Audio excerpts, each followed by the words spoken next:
Respirer.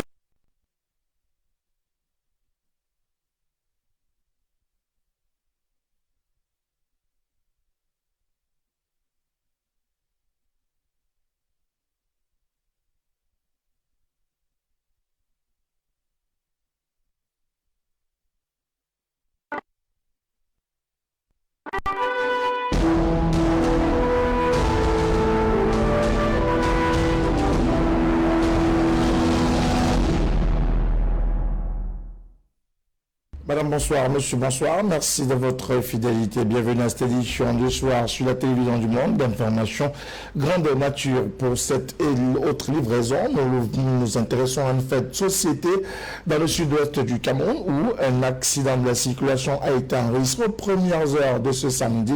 Fort heureusement, aucune perte en vie humaine n'est à déplorer, juste d'importants dégâts matériels. Retour sur le film de ce drame dans ce reportage. Cet accident de la circulation s'est produit aux premières heures de ce samedi à Bouya, chef de la région du sud-ouest Cameroun. Et d'après les témoins de la scène, le chauffeur de ce véhicule de marque Toyota Yaris et dont les 4 roues sont en l'air roulaient à tombeau ouvert. En plus de l'excès de vitesse qui lui est reproché, l'infortuné était probablement en état d'ébriété très avancé, ce qui aurait considérablement réduit ses réflexes et sa visibilité, conséquence des causes, un accident de la circulation. Vous voyez, c'est la conséquence de trop de boissons. Il a trop fêté la nuit, voilà un accident sur la route.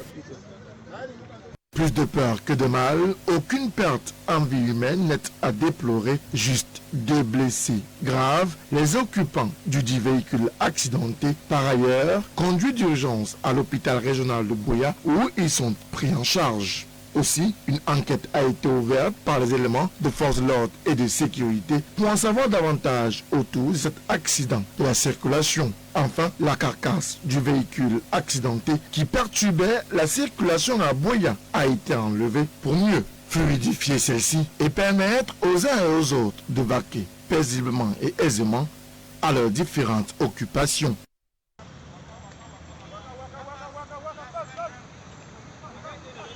Nous restons dans cette zone anglophone pour nous intéresser à la crise dite du nord-ouest et du sud-ouest, encore appelée crise anglophone. D'ailleurs, à l'issue de cette crise, le gouvernement américain vient de se prononcer. Celui-ci précise son partenariat avec le Cameroun et rassure pour ses intentions de continuer à œuvrer pour un retour à la paix dans les régions du nord-ouest et du sud-ouest du Cameroun. Le gouvernement américain rassure également qu'aucune intervention militaire n'est prévue au pays de Paul Biya. C'est d'ailleurs la quintessence d'un communiqué rendu officiel par l'ambassade des États-Unis au Cameroun, précisément à Yaoundé. Retour sur ce communiqué dans ce reportage. Les États-Unis n'ont aucun intérêt à une intervention au Cameroun. C'est la quintessence du communiqué rendu public par l'ambassade des États-Unis à Yaoundé au Cameroun. Dans le dit communiqué publié vendredi 9 octobre 2020, on peut lire le démenti formel et catégorique de la représentation diplomatique des États-Unis au sujet des affirmations contenues dans certains articles de presse qui, selon la dite ambassade, seraient truquées et attribuées malencontreusement à Kelly Craft, l'ambassadrice des États-Unis auprès des Nations Unies, qui n'a jamais fait état d'une éventuelle intervention militaire au Cameroun des États-Unis, son pays. Selon le dit communiqué, aucune déclaration de cette nature n'a été rendue publique, ni par Kelly Craft ou par quelques personnes appartenant à l'administration de Donald Trump, d'ailleurs engagée à la prochaine présidentielle de novembre aux États-Unis. Toutefois, le communiqué précise que l'ambassadrice Craft ainsi que d'autres hauts fonctionnaires américains ont quelquefois soulevé des préoccupations concernant les besoins humanitaires et les violations des droits de l'homme au pays de Paul Biya. Contrairement donc à ce qui est rendu public à travers la presse camerounaise, ni le Sénat américain ni l'ensemble du Congrès américain n'ont tenu de débat sur une quelconque intervention américaine au Cameroun, ni pris de mesures pour la prouver. Cependant, Les membres du Sénat américain ont présenté le 7 septembre 2020 dernier une résolution non contraignante exprimant leur inquiétude face aux nombreuses violations des droits de l'homme au Cameroun et appelant à la fin de la violence. Ils n'ont pas appelé à une quelconque intervention. Par conséquent, aucune décision n'attend l'approbation du président à cet effet. Enfin, sur la crise anglophone, en tant qu'ami partenaire du Cameroun, la position des États-Unis demeure constante, appelant les deux parties au conflit dans le nord-ouest et le sud-ouest du Cameroun à renoncer à toute violence et engager un véritable dialogue ouvert sans conditions préalables. Nous nous intéressons également à une autre sortie, mais celle du mouvement pour la renaissance du Cameroun à travers un communiqué. Le MRC s'insurge contre la rentrée à 2 vitesses enregistrée sur l'ensemble du pays, peut-être effective dans les régions sécurisées, mais moins effective dans les régions du nord-ouest, du sud-ouest et à l'extrême nord où sévit Boko Haram et les rebelles sécessionnistes.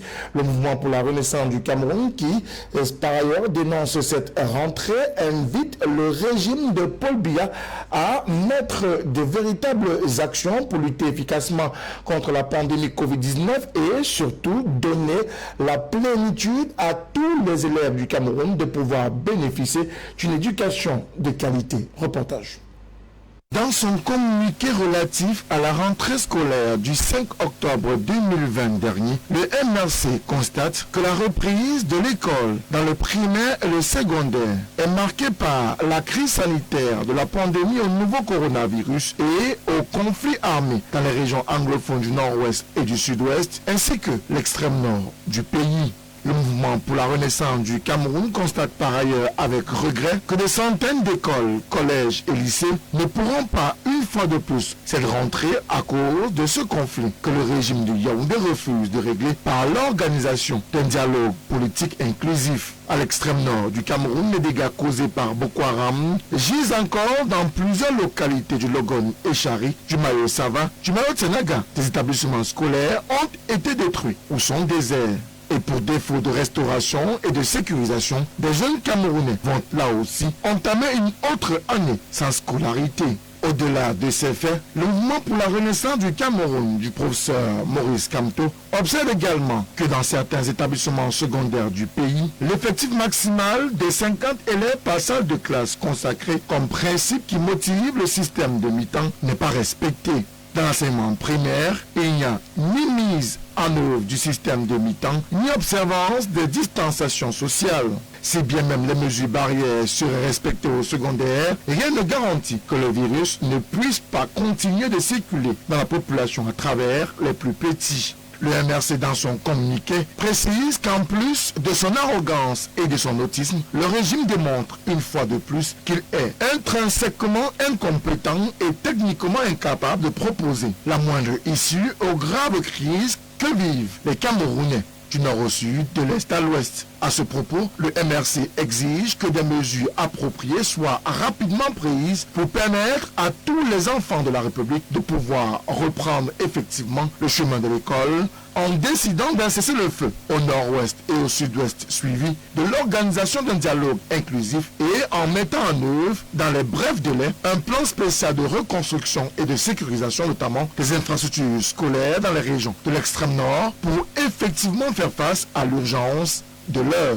Le MRC appelle également à la libération immédiate et sans condition de tous les prisonniers politiques injustement arrêtés dans le cadre de la crise anglophone ou des manifestations publiques, en particulier les marches pacifiques du 22 septembre dernier. Outre, le MRC se tient aux côtés du peuple camerounais martyrisé par un dirigisme moyenâgeux par lequel il est forcé d'être conduit depuis bientôt 40 ans. Par ailleurs, dans son programme de gouvernement, le MRC place l'éducation au centre des préoccupations majeures de la nation et considère que l'épanouissement du peuple camerounais passe par la mise en œuvre d'un système éducatif de qualité adapté aux réalités du monde et orienté vers la réalisation d'une société des citoyens responsables et non des sujets qui se laissent abuser par une gouvernance obscurantiste et liberticide. Nous parlons toujours de la région du nord-ouest et du sud-ouest du Cameroun en proie à cette rébellion et à cette sécession. Et justement, en rapport avec cette querelle, il faut le dire, le plan présidentiel de reconstruction et de développement de ces deux régions reste une priorité. Des populations continuent d'être sensibilisées et mieux informées autour de cette problématique qui apporte certainement une nouvelle ère dans ces deux régions en crise depuis 4 ans. Déjà, reportage. Dans cette concertation, il est question de discuter autour du plan présidentiel de reconstruction des régions du nord-ouest et du sud-ouest du Cameroun. The raison d'être of this meeting is a follow-up of La raison d'être de cette rencontre est de faire un suivi du plan présidentiel de reconstruction des régions du nord-ouest et du sud-ouest. Et cette reconstruction devra être bien pensée pour une bonne mise en œuvre sur le terrain. Alors nous sommes là pour former nos collaborateurs, les chefs de service, les chefs traditionnels, les conseillers municipaux et les forces vives à ce qu'il faut faire sur le terrain. Nous leur avons donné le nécessaire, les termes de référence, de manière à obtenir les résultats sur le terrain. The material, we have given them the training they need so that as they go down to the field, they'll be able to come up with good results. Autour des forces vives, autorités administratives, chefs traditionnels et autres populations, l'objectif reste de donner la bonne information autour de ce plan et de récolter des avis pour des résultats probants sur le terrain. The PPRD, le plan présidentiel de reconstruction et de développement du nord-ouest et du sud-ouest est enfin là. C'est une réalité. Vous savez, de nombreuses personnes ont pensé que c'était un leurre, juste un discours politique seulement. Nous y sommes. Nous essayons de le matérialiser car les personnes sont déjà sur le terrain et nous sommes satisfaits des réponses que nous recevons du terrain. Beaucoup de gens ont souffert et beaucoup d'autres personnes continuent de souffrir de cette crise du nord-ouest et du sud-ouest. Nous sommes là pour leur donner un espoir avec le début du travail sur le terrain. Après la discussion, est attendue l'effectivité démarrage de ce plan présidentiel qui annonce la reconstruction des villages, écoles, édifices publics dans les régions du nord-ouest et du sud-ouest du Cameroun. Nous mettons à présent le cap dans le nord du Cameroun où le ministre de la décentralisation et du développement local vient de séjourner. Il s'est agi pour le patron de la décentralisation de passer en revue les installations ou autres édifices publics à l'effet de trouver un site pour le siège du conseil régional qui sera élu dans les jours à venir.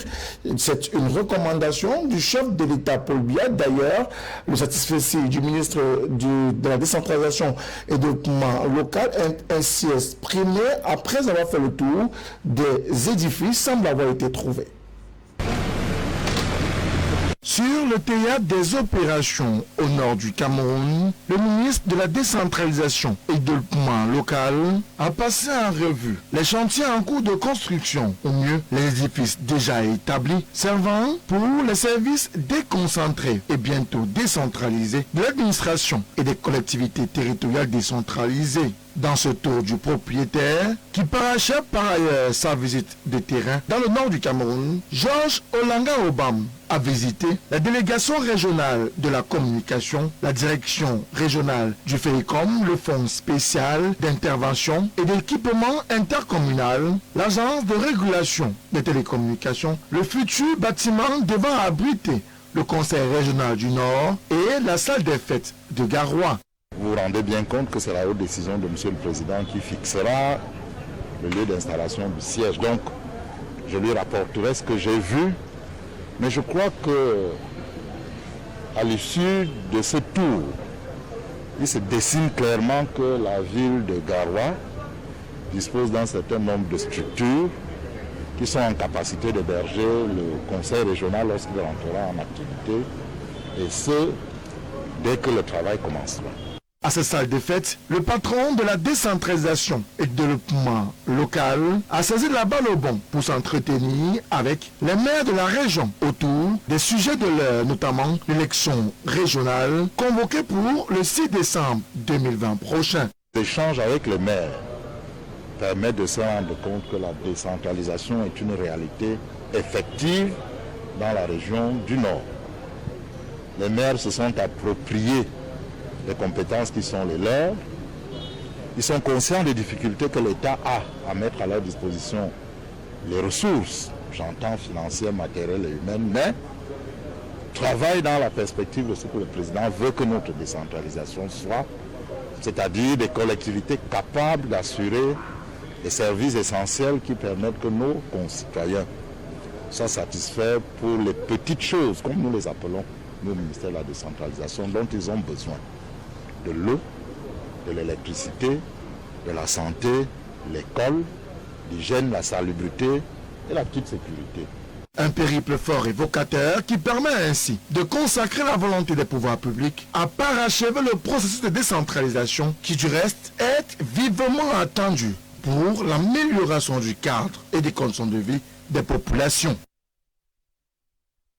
Nous parlons toujours de l'amélioration du cadre, des conditions de vie des populations, mais nous nous intéressons à la capitale économique du Cameroun, Douala, où le maire de la ville était sur le terrain. Dr Roger Mbassandine est allé s'assurer de l'effectivité de la mise en route du plan d'urgence du drainage pluvial et fluvial. Il est ainsi question de pouvoir lutter efficacement contre les inondations à Douala. Reportage.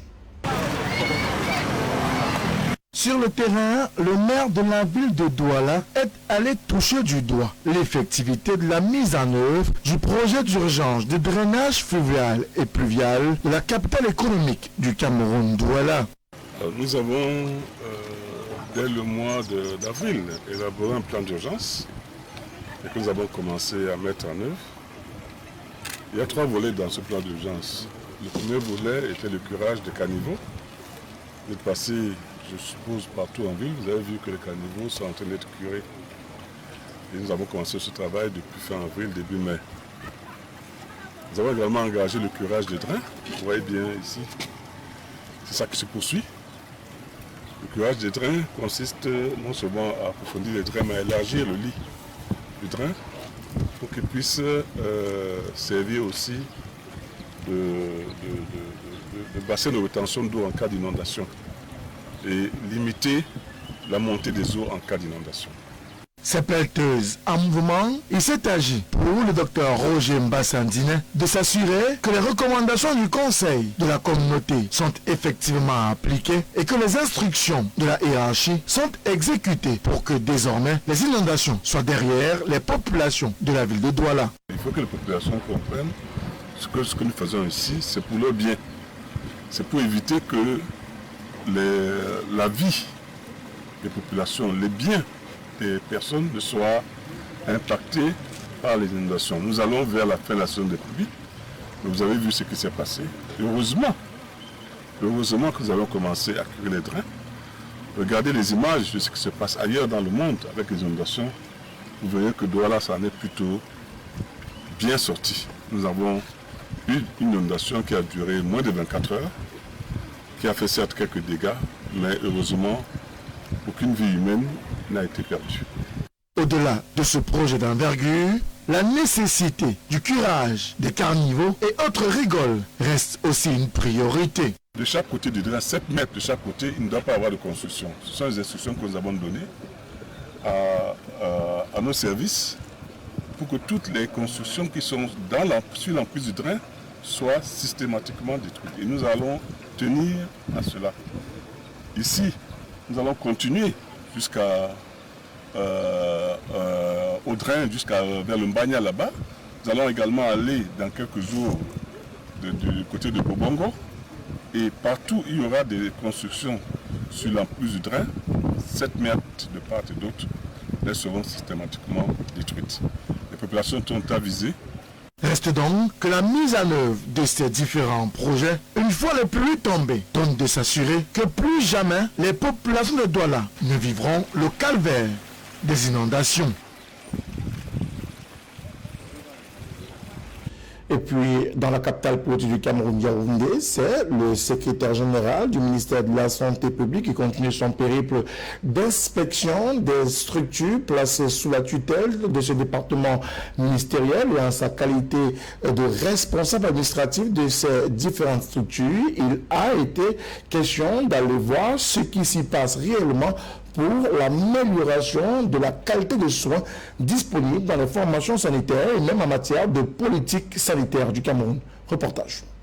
À la Centrale nationale d'approvisionnement en médicaments et en consommables médicaux essentiels ou au laboratoire national de contrôle de qualité des médicaments et d'expertise CIS à Yaoundé, le professeur Louis Richard Njok, secrétaire général du ministère de la Santé publique, a salué la qualité du personnel, l'abnégation et le sérieux au travail des équipes mobilisées pour s'assurer au quotidien de la qualité du médicament et de l'outil disponible pour la prise en charge des patients dans les formations sanitaires du triangle national. Au-delà de se faire une idée, il s'est agi pour le secrétaire général du ministère de la Santé publique d'aller à la rencontre des structures sous tutelle et de toucher du doigt leur réalité. Le gouvernement de la République a investi beaucoup d'argent pour renforcer les capacités techniques du plateau technique de l'ANACOM. Et que grâce à l'appui des partenaires, nous avons pu déjà mettre en place un système de management de la qualité fonctionnelle qui nous permet d'avoir une traçabilité, une documentation qui est acceptable pour nos fabricants. Parce que lorsque quelqu'un fabrique au Cameroun et qu'il va vendre à l'extérieur, il a besoin d'un certain nombre de documents et le LANACOM peut déjà aujourd'hui donner ces documents pour permettre à nos produits de pouvoir entrer dans les marchés internationaux en ce moment où les barrières tarifaires et douanières sont levées. Occasion aussi pour Louis Richard Njok de noter quelques manquements qui nécessitent des réglages et réajustements. Donc je me suis fait l'obligation d'aller les découvrir. Et là, en visitant l'ANACOM, je suis impressionné. Je ne pensais pas que le Cameroun disposait d'un instrument aussi outillé en matière de contrôle qualité des médicaments et même des aliments. Et en venant sur le terrain, je pense que voir vaut mieux que mille mots. Et là, je repars avec un cahier de charge relativement à la nécessité de relocaliser le laboratoire qui est à l'étroit dans ses locaux actuels. Et je pars aussi avec un autre cahier de charges que me dicte la direction générale relativement à la tutelle technique que nous devons assurer. Et je dois dire que c'était un moment très fort de ma prise de fonction et je suis rassuré de ce que l'avenir devant nous est un avenir qui va être radieux en termes de résultats. En plus de la Sénamé et du LANACOM, le professeur Louis Richard Njok a aussi passé au scanner le Centre international de référence Chantal Biya, CIS au quartier Mélène, où une concertation et un échange de haut niveau a mis autour de la table les différentes parties prenantes, la cellule technique nationale du PBF pour la performance médicale, la délégation régionale de la santé publique pour le centre qui gère au quotidien les formations sanitaires et la mise en œuvre opérationnelle de la politique nationale, le centre médical d'arrondissement des Ligues Sono où des patients sont reçus pour une prise en charge efficiente et efficace, mais aussi l'hôpital Jamo à Yaoundé, Mbala 2, où l'environnement de travail est complètement malsain et où des aménagements subséquents sont attendus pour un meilleur cadre de prise en charge des malades de Mbala 2 et de Yaoundé en général.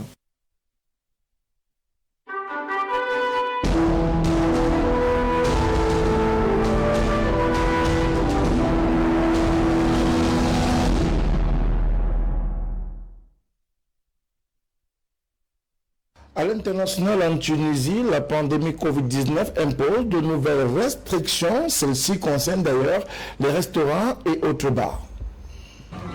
Dans ce restaurant huppé de la Médina au cœur de la capitale, Lofti Amadi donne les ordres à sa brigade. À cause du couvre-feu instauré depuis jeudi, il doit s'adapter. Concernant les stocks actuels, comment ça se passe ? Il comprend l'urgence sanitaire, mais il ne cache pas sa colère. Pourquoi, après les levées de fonds qui ont été faites, après les dons qui sont venus de l'étranger, de pays, d'organisations internationales, comment se fait-il qu'il n'y ait pas eu plus de lignes d'ouvert? On ne peut pas s'offrir le luxe, comme l'État, de décider du jour au lendemain de couper les vannes. Il y a une responsabilité vis-à-vis de ces employés-là. Petit appel, on nous oriente un peu plus sur l'expérience déjeuner. Pour sauver les emplois, pas le choix, il lui faudra réduire les horaires et les salaires. Des palais de la Médina au café populaire de la Goulette, tout le monde est touché. Maher a 38 ans, il est serveur. Il sait d'ores et déjà que malgré toute sa bonne volonté, son patron ne pourra plus le payer, que les aides promises par l'État ne viendront pas. Il sourit pour cacher son angoisse. Parce que je vais faire pour vivre demain et après-demain.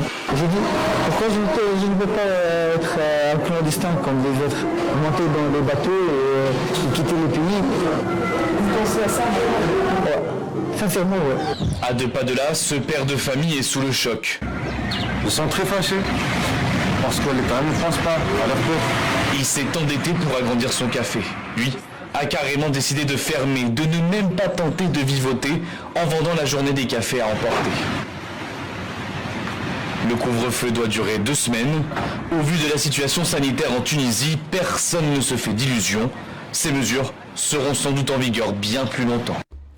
Et puis nous parlons de la situation également aux États-Unis d'Amérique où le président américain Donald Trump, engagé à la présidentielle novembre prochain, a décidé de relancer sa campagne, mais toutefois des soupçons et même des inquiétudes restent fortes autour de son état de santé.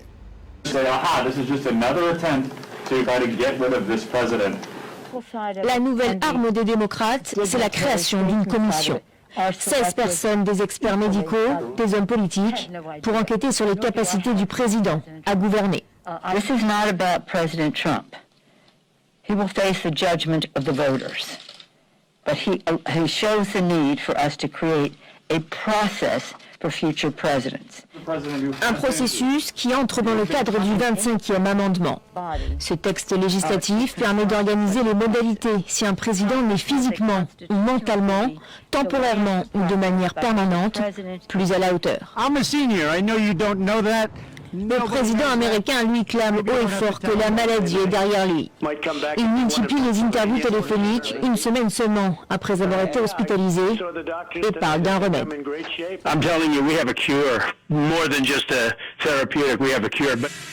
Un doute subsiste. Donald Trump est-il toujours contagieux? Le Centre américain pour le contrôle et la prévention des maladies préconise une période d'isolement de 10 jours après un test positif, puis 2 tests négatifs à 24 heures d'intervalle. We should not trivialize this disease. This is a serious disease. It's killed 210,000 Americans, infected more than 7 million others, and killed 1 million people worldwide. Samedi, le président américain s'exprimera en public depuis un balcon de la Maison-Blanche. Cela fera tout juste 10 jours qu'il a été testé positif. Mais le chiffre qui importe est le nombre de jours passés sans symptômes, un chiffre qui n'a pas été dévoilé. L'état de droit est-il menacé dans l'Union européenne? C'est du moins la problématique soulevée aujourd'hui. Je propose d'ailleurs à cet effet de suivre ce reportage. La menace s'est déclarée un peu avant l'été dans l'ombre du coronavirus. Pendant plus de 2 mois, les députés hongrois ont eux-mêmes permis au Premier ministre Viktor Orban de gouverner sans eux, uniquement par décret. 2 mois que son gouvernement a exploité avec zèle, publiant plus de 100 mesures, limitant notamment les droits de l'opposition et de la presse. Un recul démocratique critiqué dans les rues de Budapest et qui inquiète à Bruxelles. À la veille de remettre son rapport sur le respect de l'état de droit dans l'Union, la commissaire tchèque Vera Jourová était personnellement attaquée par Viktor Orban. Lorsque l'état de droit est absent, lorsqu'il est en danger, il y a un impact concret sur chacune de nos vies. Je le sais parce que j'ai moi-même grandi dans un régime autoritaire sans état de droit. Cela signifie que l'égalité devant la loi était une illusion. Il y avait des gens plus égaux que d'autres. Les juges nommés politiquement n'étaient pas au service de la justice. Si la Hongrie, la Pologne et la Bulgarie se distinguent comme les plus mauvais élèves, Malte, où la journaliste Daphne Caruana Galizia avait été assassinée en octobre 2017, la Slovaquie, où le commanditaire présumé du meurtre du journaliste Jan Kuciak a été acquitté, mais aussi la Roumanie et la Croatie suscitent les préoccupations de Bruxelles. Une érosion de l'état de droit qui n'épargne pas non plus la France, selon Amnesty. L'ONG internationale dénonce dans un rapport l'instrumentalisation du droit pénal par les autorités policières et le ministère public. Dans le cadre de mouvements sociaux entre 2018 et 2020, des centaines de manifestants ont été arrêtés et poursuivis pour des actes pourtant protégés par le droit à la liberté d'expression et de réunion. Madame, c'est avec ce reportage que nous mettons un terme à cette édition de l'information sur la télévision du monde. Surtout, merci de l'avoir suivi. Restez en compagnie des programmes de LTM. Bonsoir à toutes et à tous.